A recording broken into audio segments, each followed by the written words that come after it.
Bonjour, encore une fois sur les suites de fonctions, et cette fois-ci donc on va faire un exercice sur ce qu'on appelle le lemme de Riemann-Lebesgue. Voilà l'énoncé. Donc soit f, une fonction définie de l'intervalle AB, donc là je suppose que A est inférieur strictement à B, dans l'ensemble C, une fonction continue par morceau, et on veut montrer le lemme de Riemann-Lebesgue, qui est le suivant. La limite lorsque n tend vers plus l'infini de l'intégrale de a à b de f de t, e et n t, d de t égale à 0. Avec ici, c'est le nombre réel, bien pardon, le nombre complexe i. Le n, donc, c'est un entier, et le t, c'est la variable t qui appartient à l'intervalle a, b. Donc, pour cela, on va poser in qui est égal à l'intégrale de a à b de f de t, e i n t, d de t. Eh bien, on va montrer le lemme dans le cas où f est une fonction constante sur AB. Ensuite, deuxième cas, on va démontrer le résultat lorsque f est une fonction en escalier. Et enfin, on va démontrer le résultat dans le cas général, c'est-à-dire dans le cas d'une fonction qui est continue par morceau. On y va. Donc ici, alors une fonction continue par morceau, donc je ne vais pas rappeler encore qu'est-ce que ça veut dire une fonction continue par morceau. Pour les étudiants qui ne savent pas cette notion, donc vous pouvez consulter l'une de mes anciennes vidéos, donc dans laquelle j'avais bien rappelé la définition d'une fonction continue par morceau. On y va. Donc, montrer le lemme dans le cas où f est une constante sur AB. Alors, dans ce cas-là, je vais supposer, alors pour la première question, on suppose que f, c'est une constante que je vais appeler k, sur AB. Donc, pour n'importe quelle valeur de la variable dans l'intervalle AB, f de t égale à 0. Donc, très bien. Allez, on va voir. Je vais calculer in.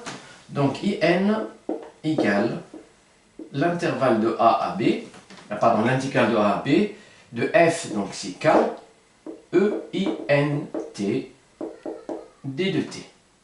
Ça fait la quantité suivante. Alors ici, on cherche la limite lorsque n tend vers plus l'infini. Ça veut dire, ce qui nous intéresse, c'est lorsque n est assez grand. Lorsque n est assez grand, eh bien, donc j'ai n qui est différent de 0. Donc si n est différent de 0, eh bien, k est une constante qui ne dépend pas de t, je peux la faire sortir à l'extérieur de l'intégrale. Et donc, du coup, une primitive de i et n t qui est la suivante. Donc l'exponentielle, c'est la fonction la plus simple à avoir la dérivée et la primitive. Et donc là, ça va faire alors e-i-n-t sur i-n-t, pardon, i-n. Et là, c'est entre a et b. De cette façon-là, quand je dérive ici e-i-n-t, donc je vais avoir i-n qui va simplifier avec i-n et je me retrouve avec e-i-n. Et là, ça va faire alors, donc k. Donc in, je vais le mettre en facteur ici, pour avoir EINB moins EINA. Et ça, c'est IN. Et donc là, ce qui m'intéresse, c'est la limite lorsque n tend vers plus l'infini. Puisque, donc là, on a des complexes, je vais voir qu'est-ce qui se passe pour le module.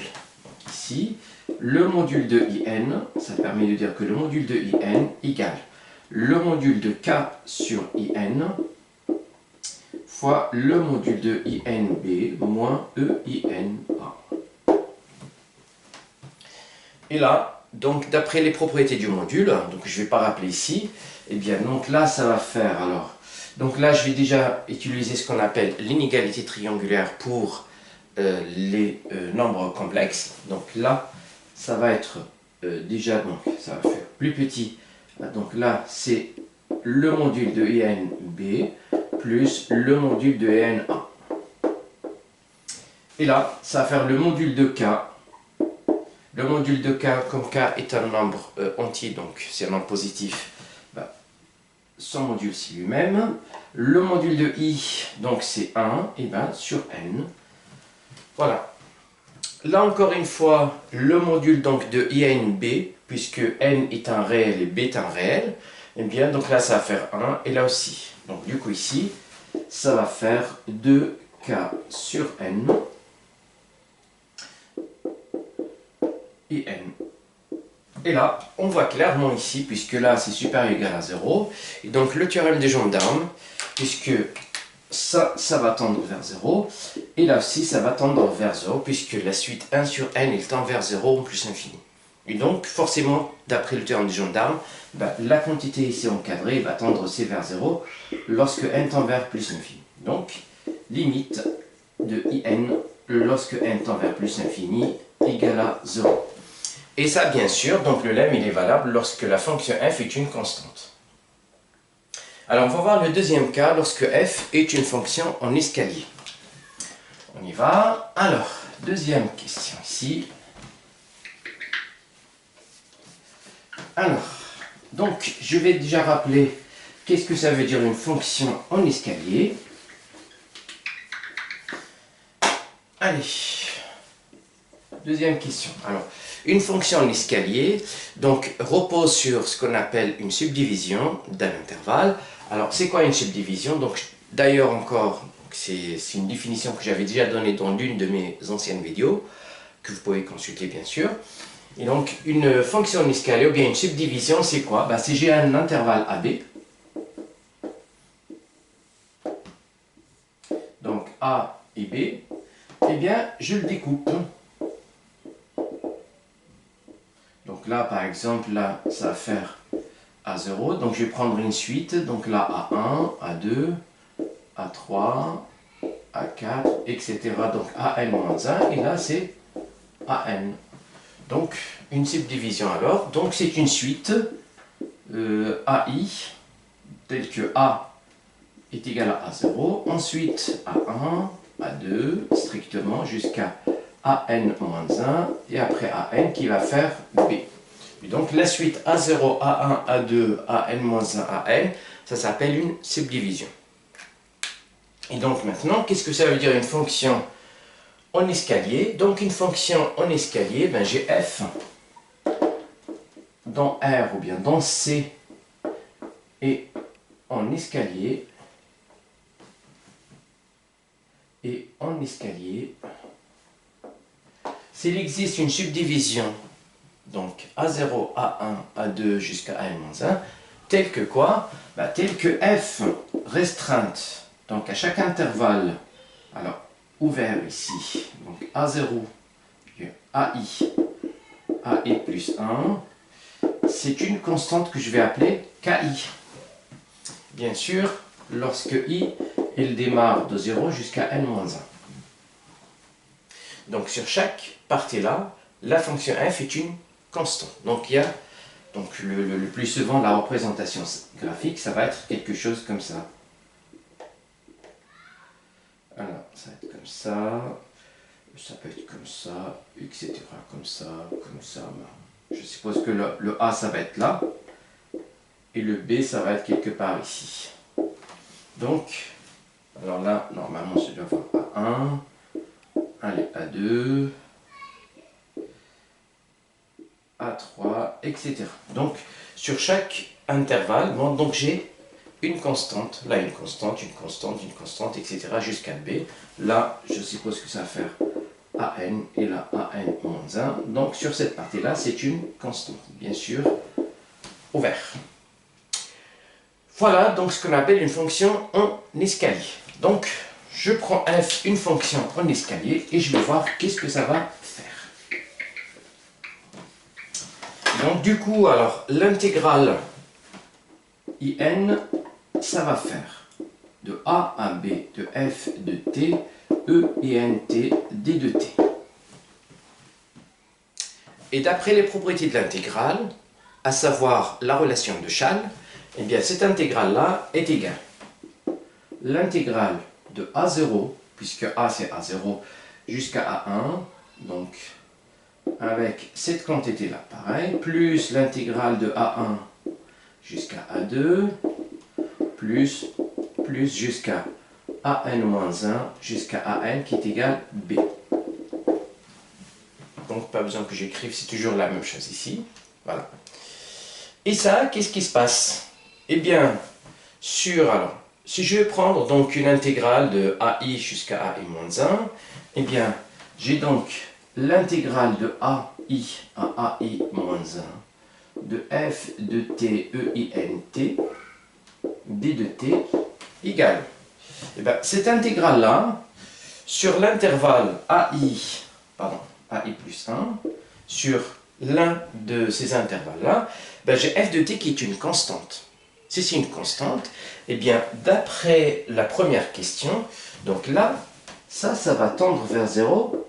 Alors, lorsque n tend vers plus l'infini, et ça, c'est quel que soit i appartenant ou bien entre 0 et n.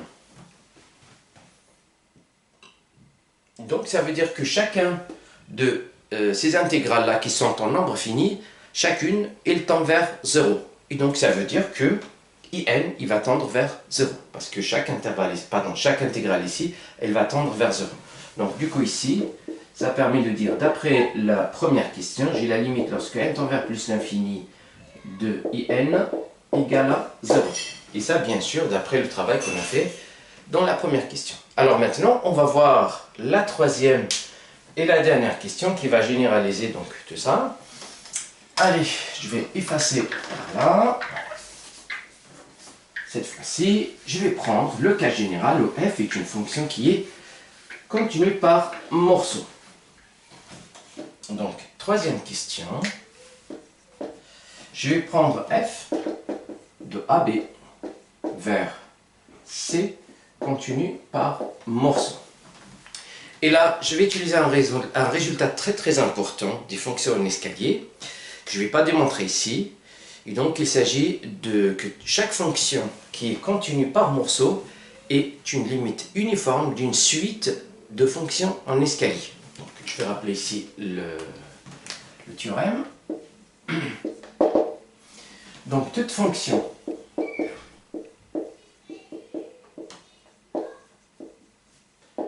en escalier sur AB, donc sur cet intervalle-là, sur AB, est limite uniforme d'une suite de fonctions en escalier.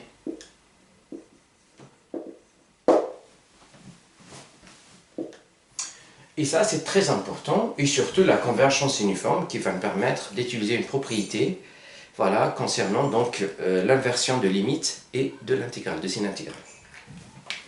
Eh bien, je vais utiliser donc cette propriété-là, que je vais effacer d'ailleurs, puisque j'aurai besoin du tableau par la suite. Eh bien, donc, il existe SK, donc suite de fonctions en escalier telles que, bien sûr, SK converge vers F uniformément lorsque K tend vers plus l'infini. Très bien. Eh bien, on va voir maintenant, qu'est-ce que ça veut donc, puisque SK, c'est une fonction en escalier, eh bien, d'après la deuxième question ici, eh bien, je vais avoir quoi? Donc, si je vais prendre l'intégrale de A à B, de SK, E, I, N, SK de T, E, N, T, D de T. J'ai SK, qui est une fonction, bien sûr, en escalier. Donc, d'après la deuxième question-là, eh bien, je dois avoir la limite lorsque n tend vers plus l'infini. Donc, ça, c'est quel que soit k appartenant à n. Chaque fois, donc, j'ai un k qui appartient à n, eh bien, j'ai sk qui est une fonction en escalier. D'après la deuxième question, eh bien, ça va faire 0. Très bien. Et donc, qu'est-ce que j'ai ici? Eh bien, je constate que ce que j'ai à l'intérieur, en fait, alors, ça, c'est une suite qui dépend à la fois de k et de n. Donc, je peux l'appeler, pour dire un petit peu la même chose par rapport à ça, ça, je vais le noter par exemple i, n, k.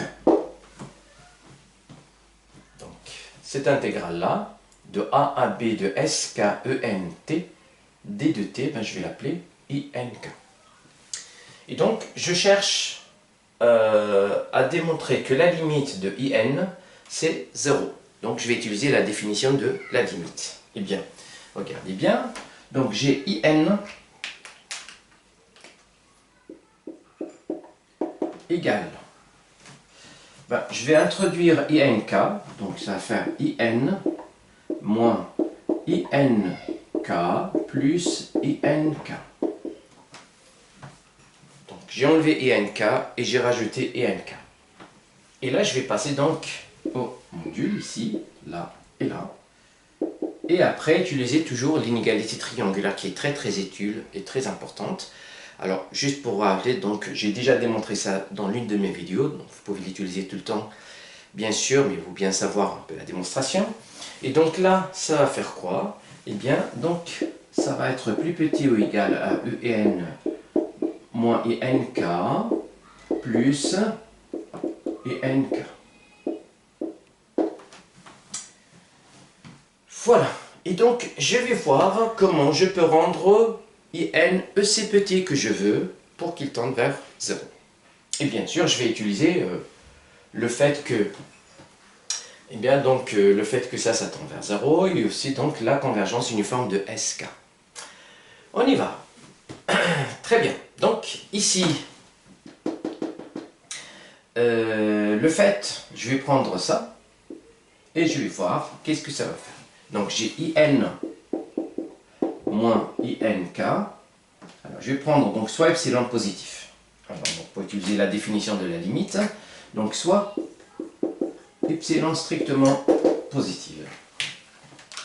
Donc, qu'est-ce qu'on a ici? Donc, j'ai IN moins INK. Ça va faire donc l'intégrale de A à B de f de t, E INT, d de t, voilà, moins l'intégrale de A à B de SK de t, E INT, d de t.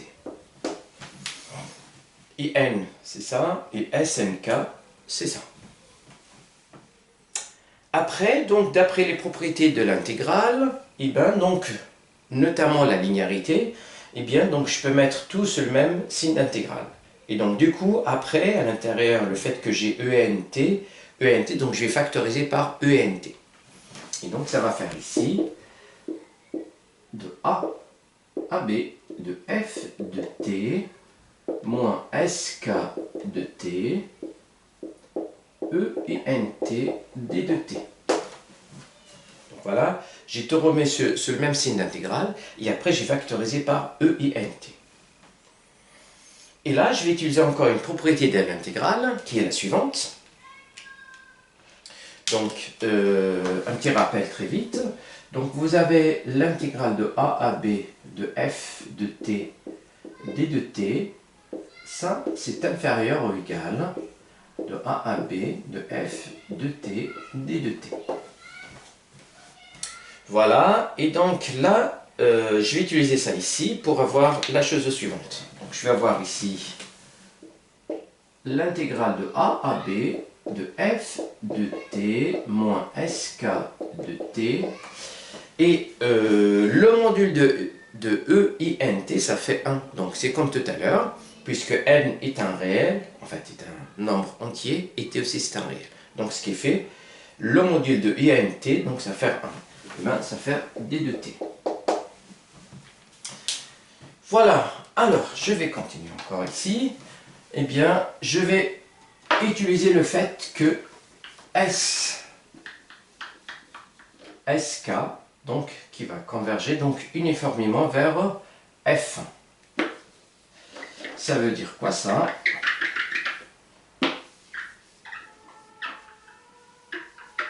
Allez, on va voir tout de suite.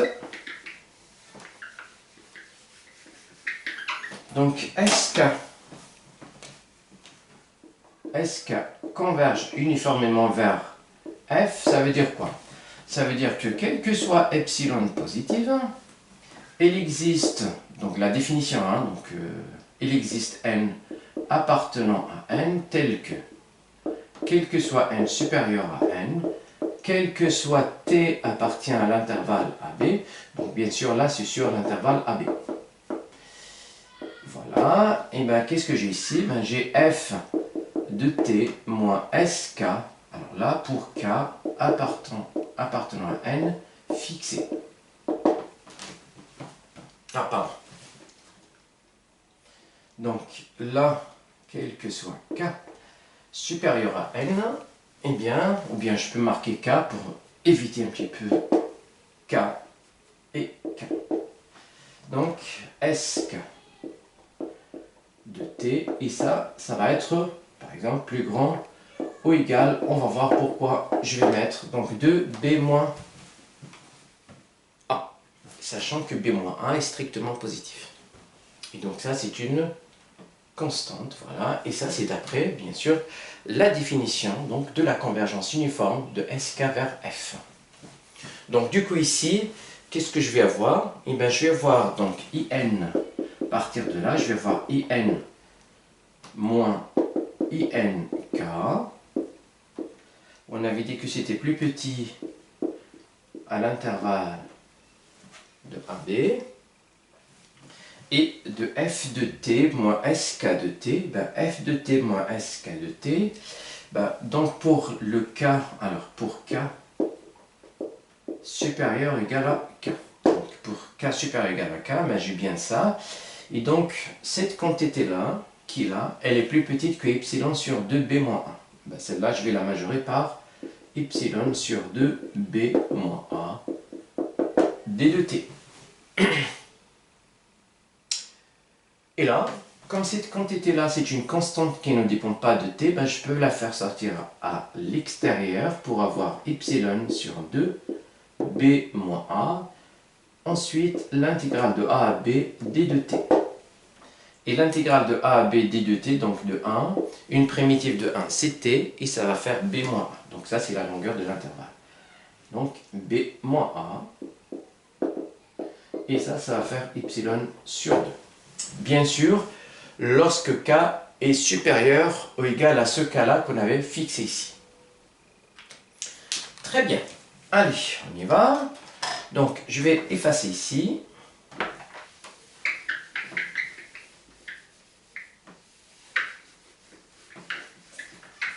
Pour continuer encore. Alors, on avait dit aussi que, quel que soit k, on avait dit que INK, ça tendait vers 0 lorsque n tend vers plus l'infini. C'est ce qu'on avait dit, puisque là, il s'agit de l'intégrale d'une fonction en escalier. Et on avait dit que, d'après le lemme de Riemann-Lebesgue pour ces fonctions-là, ben, ça tend vers 0. Donc, ça c'est quel que soit k. Eh bien, je vais fixer un k qui est plus grand que k. Donc, pour k supérieur à ce k-là, que j'ai déjà fixé ici. Et donc, j'ai bien, alors, j'ai quel que soit k appartenant à n, donc, cette fois-ci, ben, je vais prendre le k qui est plus grand que k. Donc, j'ai INK qui va tendre vers 0 lorsque n tend vers plus l'infini. Pour le même epsilon que j'avais choisi tout à l'heure, donc pour le même epsilon, eh bien, qu'est-ce que je vais avoir? Ben, il va exister un n, d'accord? Donc, il va exister n appartenant à n tel que. Eh bien, quel que soit n supérieur ou égal à n, je vais avoir INK plus petit ou égal à epsilon sur 2. Puisque là, on avait dit que ça tend vers 0 lorsque n tend vers plus l'infini. Et en particulier, ça pour n'importe quel cas. Chaque fois que je fixe un cas, ben, j'ai bien ça. Eh bien, maintenant, d'après donc l'inégalité tout à l'heure que je vais rappeler ici, je vais avoir, donc on avait dit que IN était plus petit ou égal à IN moins INK plus INK. Donc bien sûr toujours, hein, alors voilà, donc pour ce N là, et pour le epsilon que j'avais fixé. Et IN moins INK, que j'ai ici, on avait dit que c'était plus petit ou égal à epsilon sur 2. Donc là, c'est inférieur ou égal à epsilon sur 2 puisqu'on est dans les conditions. Et nk aussi, pour n supérieur ou égal à n, eh bien j'ai cette quantité-là encore qui est plus petite ou égale à epsilon sur 2. Donc plus epsilon sur 2. Epsilon sur 2 plus epsilon sur 2, bah, même strictement ici, ça va faire epsilon. Donc, pour n'importe quel epsilon que j'avais choisi, on avait trouvé donc un n ici, tel que quel que soit n supérieur ou égal à n, eh bien donc j'ai n qui est plus petit ou égal à epsilon. Et ça, c'est la définition d'une suite qui tend vers 0. Donc là, ça permet de dire que IN tend vers 0 lorsque L tend vers plus l'infini. Et voilà, donc on a démontré le lemme de Riemann-Lebesgue pour une suite, ou bien pour une fonction qui est continue par morceau. Donc à savoir ici, on a utilisé le fait que la convergence de la suite était uniforme. Très bien. Voilà, donc on arrive à la fin de cet exercice. Si vous avez des questions, n'hésitez pas à m'en faire part. Sinon, donc je vous souhaite une très bonne journée. Merci et à très bientôt.